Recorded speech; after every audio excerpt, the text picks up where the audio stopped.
Séquence consacrée à la gravitation ou attraction universelle.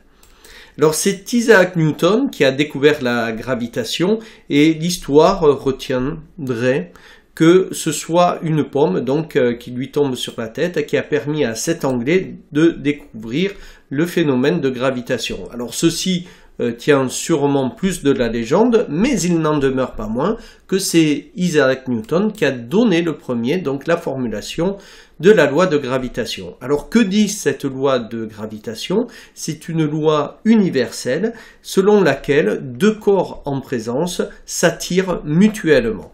Donc ici, on peut représenter par cette flèche l'action de la noix sur l'orange.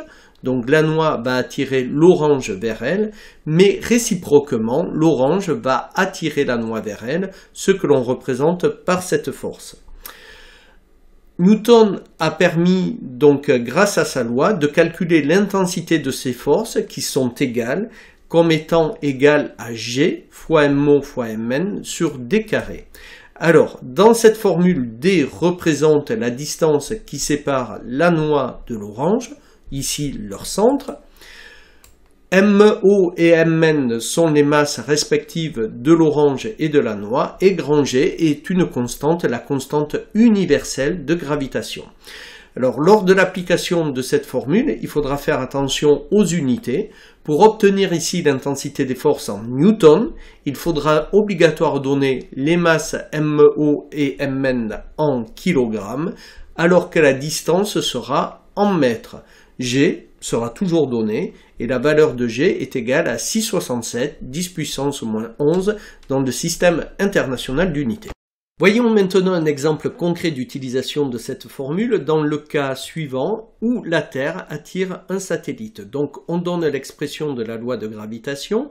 La force de la Terre sur le satellite est égale à G fois Mt fois Ms sur D carré, où Mt et Ms représentent respectivement les masses de la Terre et du satellite, D la distance qui sépare le centre de la Terre au centre du satellite, et D est égal au rayon de la Terre plus l'altitude h à laquelle se trouve le satellite.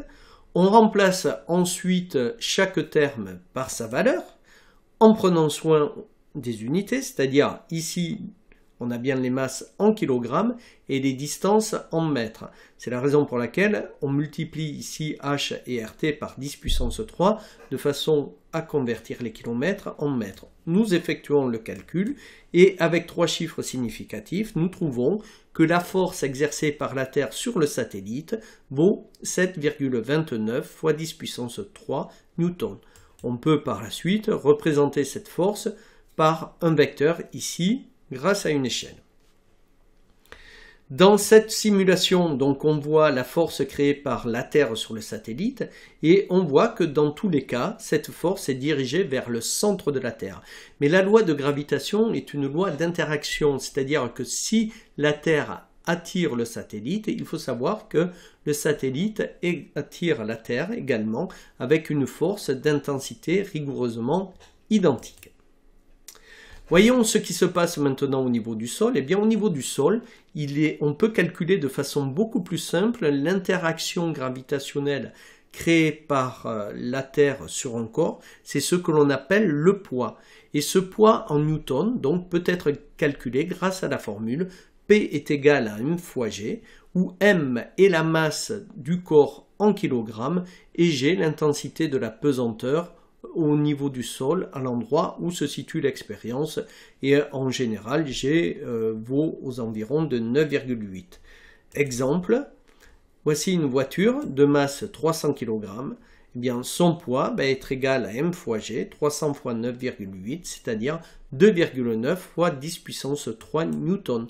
Donc on représente le poids ici par une flèche verticale dirigée du haut vers le bas, donc il va représenter l'attraction gravitationnelle exercée par la Terre sur cette voiture.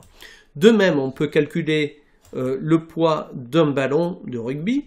Alors, sa masse vaut 450 grammes, donc il faudra juste veiller à convertir les grammes en kilogrammes, et on trouve que le poids de ce ballon vaut 4,4 newtons.